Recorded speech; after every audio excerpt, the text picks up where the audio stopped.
A couple people have been asking about what certs to get. I got to get my one helper certified too. I was poking around a little bit, seeing what other people had to say about it. This is just my opinion, so don't anybody get their panties in a knot or anything. But I picked up the 3G and the 4G through the railroad in the 80s. And then when I switched to the cat supplier, I don't even remember how many more I picked up through the cat supplier. It was a lot. And then after being there a few years, I ended up picking up D1.1 unlimited thickness cert and passed that no problem. That was a monster cert. That was a 2-inch wide cap on 3/4 or 1-inch thick plate, 760 force wire, CO gas. Once you get that big in wire, they start pushing CO, cool the weld down a little bit. But I can honestly say probably that D1.1 unlimited thickness, it's definitely made me probably an extra 1/4 mil easy. And for you newer people, you know, like your 4G supersedes your 3G. You know, so most people don't even mess around with a 1G or a 2G because the 3G is going to supersede the 2G and the 1G, and then the 4G supersedes the 3G. Once you go D1.1 and limited thickness, that supersedes everything. So I've been on a couple jobs. I was trying to think about that. I was taking a quick break here at the train yard. It's been quite a while back. There's been 2 separate jobs, though, that we rolled onto, me and a couple other shops. And they asked for certs, you know. And as soon as I told them that I was D1.1 unlimited thickness, they shoved me aside. They didn't even ask to see the paperwork. Oh, unlimited thickness, you're good. Shoved me off to the side. The other guys, they had to fill out some paperwork, jump through hoops, and turn in a quick test coupon. And that's happened twice now through the years, though. I've mentioned the D1.1 unlimited thickness. Boom, they just shoved me to the side. That supersedes everything else. They're like, if you got that D1.1 unlimited, they already know you've done everything else. So it's definitely, I would say, probably the most important one that I've picked up. I know a couple other shops were saying don't waste your time with it. Well, that made me stand out. You know, like the earthquake testing tables. That guy had an ad out for like 2 months trying to find somebody certified unlimited thickness.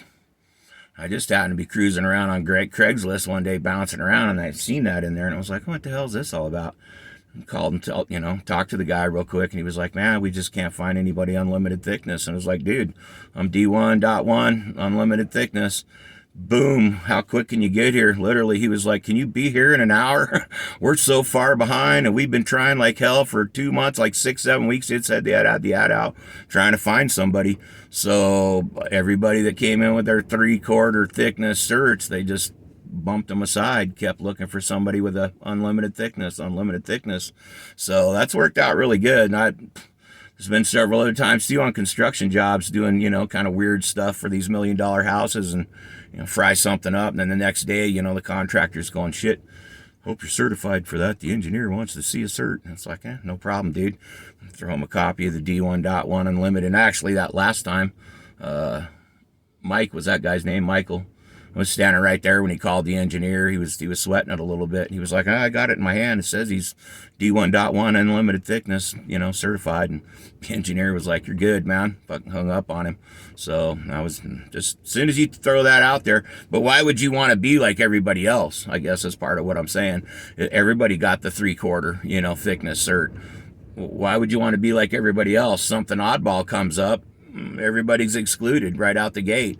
So I can honestly say I only know of one other person that I've met my whole life in almost 40 years of welding that's got the D1.1 unlimited thickness. So that made me pretty rare at that point compared to everybody else. Nobody else had one. So it's helped me out a lot as far as certs going and new people getting into it. I mean, your 3G and your 4G, your standard certs, they're important. You definitely want to get them, but don't just get a few like everybody else has and call it good. Push yourself a little farther, man. Get a few things that nobody else has, basically, and that makes you more of a, you know, wanted and needed commodity at that point in the trade. So it's worked out pretty good for me. And then something else just real quick.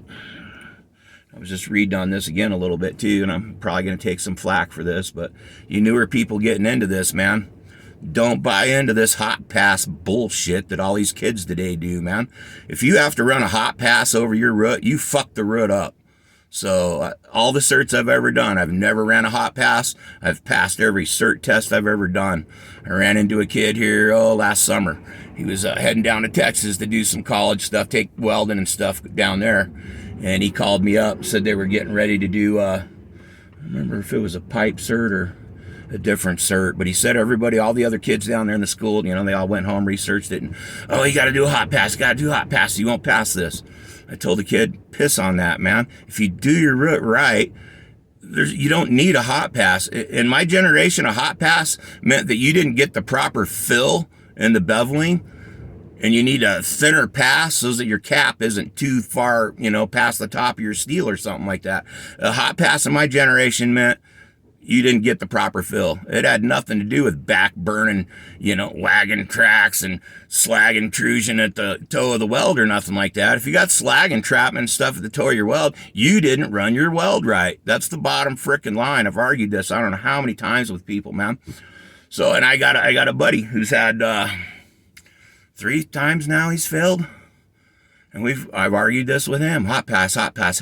All 3 times he's failed. And it comes back frosted root. That's just what it says. Frosted root, fail. And the general's looking at me going, what in the hell is a frosted root? I'm looking at him going, dude, I never heard of such a thing, man. Never in my life have I heard until then a failure because of a frosted root. Well, he was hot passing his roots, man. He'd run his pass in there, and he thought he was Mr. Pipe Welder. He'd turn around and bake a hot pass in there, and I think it was just frickin' basically making everything brittle. I'm not quite exactly sure what the frosted term is, but all 3 tests that he did his hot pass on, he failed, and that's what their response was. Frosted root, fail. Everything else was okay, but the root did not pass, man. So I guess all I'm saying is for you newer people, learn to do it right.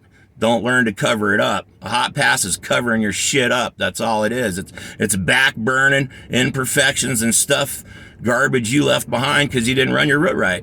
Just run your root right in the first place, and you don't have to stress all that other garbage. And like I said, my generation, the hot pass was improper fill. That's all a hot pass was. You had the wrong depth in your beveled out, coupon or whatever you're doing, and you needed to adjust your depth a little bit to get the proper cap on the top of it. So you'd run a hot pass, and that was only, a third as thick as a regular pass, and it altered the thickness in your bevel as you approached capping your weld off.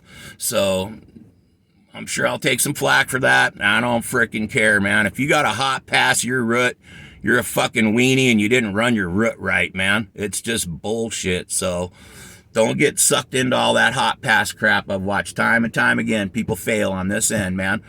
Frosted root, whatever, man. Fail. It's that hot pass. I've never hot passed anything, and I have passed every cert I've ever taken in my life, man. So something else too.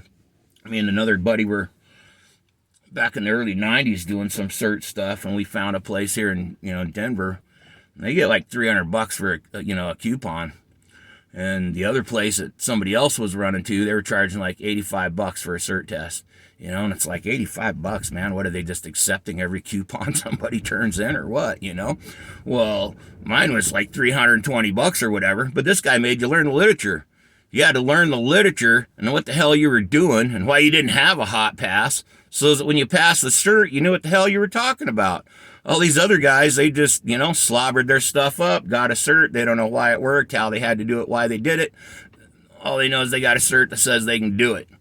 Well, we learned the literature. That way, when somebody asked a question, we knew what the hell we were talking about. We could sit down and explain to them, no, you don't do this, you do this. This is why, because if you don't, you'll end up here.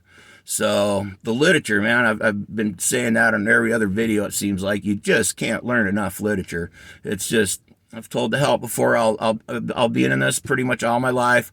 I'll be lucky if I learned half of it, man. Half of it, literally, at best.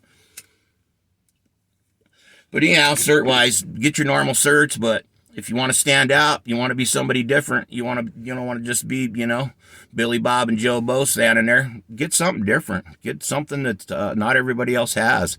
And that way, when that important, super important stuff and technical shit comes up, you got the cert for it, and you got the literature and the knowledge to go behind the cert.